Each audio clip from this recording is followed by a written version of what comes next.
તો વડોદરામાં શેર બજારમાં રોકાણના નામે છેતરપિંડી કરતી ટોળકી ઝડપાઈ છે। શેર બજારમાં રોકાણના નામે યુવક સાથે 87 લાખની ઠગાઈ કરી હતી। 87 લાખના રોકડની સામે 4.5 કરોડના નફાની લાલચ આપવામાં આવી હતી। ભોગ બનનાર યુવકે સાયબર ક્રાઇમમાં ફરિયાદ કરી હતી। રીતેશ પટેલ, રાજ ઉર્ફે લાલી ચૌહાણ, વિકાસ કહાર અને મેહુલ વસાવાની ધરપકડ કરવામાં આવી છે। મેહુલ વસાવાએ છેતરપિંડી માટે પોતાનું બેંક એકાઉન્ટ આપ્યું હતું અને 4માંથી એક આરોપી રાજ ઉર્ફે લાલી છે, ડિપ્લોમા એન્જિનિયર, અને આ સમગ્ર કેસ જે છે તેને લઈને હવે પોલીસે આરોપીઓની ધરપકડ કરી છે। વધુ માહિતી સાથે સંવાદદાતા માનુ જોડાઈ ગયા છે। માનુ, વડોદરામાં શેર બજારમાં રોકાણના નામે આ છેતરપિંડી કરતી ટોળકી ઝડપાઈ છે। કોણ કોણ છે તેમાં સભ્યો અને શું વિગતો મળી રહી છે?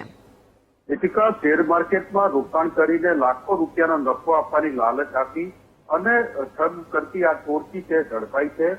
શેર બજારના રોકાણના નામે વડોદરાના યુવકને 87 લાખ રૂપિયા રોકાણ કરાવ્યું અને પછી એની છેતરપિંડી કરવામાં આવી। 4 કરોડનો નફો દર્શાવી અને યુવક સાથે છેતરપિંડી આચરી હતી। આ ટોળકીમાં જે મુખ્ય આરોપીઓ છે એમની ધરપકડ કરવામાં આવી છે। પોલીસે રીતેશ પટેલ, રાજ ઉર્ફે લાલી ચૌહાણ, વિકાસ સહાર અને મેહુલ વસાવાની ધરપકડ કરી છે। હજુ એક આરોપી રાજ ઉર્ફે લાલુ છે એ ડિપ્લોમા એન્જિનિયરિંગમાં અભ્યાસ કરી રહ્યો છે।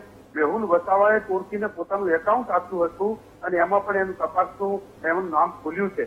પોલીસે આરોપીને કોર્ટમાં રજૂ કરી અને રિમાન્ડની તજવીજ હાથ ધરી છે। અત્યારે હાલ તો આ તમામ આરોપીઓને પકડી લેવામાં આવ્યા છે। જી દીપિકા। જી, આભાર માનુ વિગત આપવા બદલ।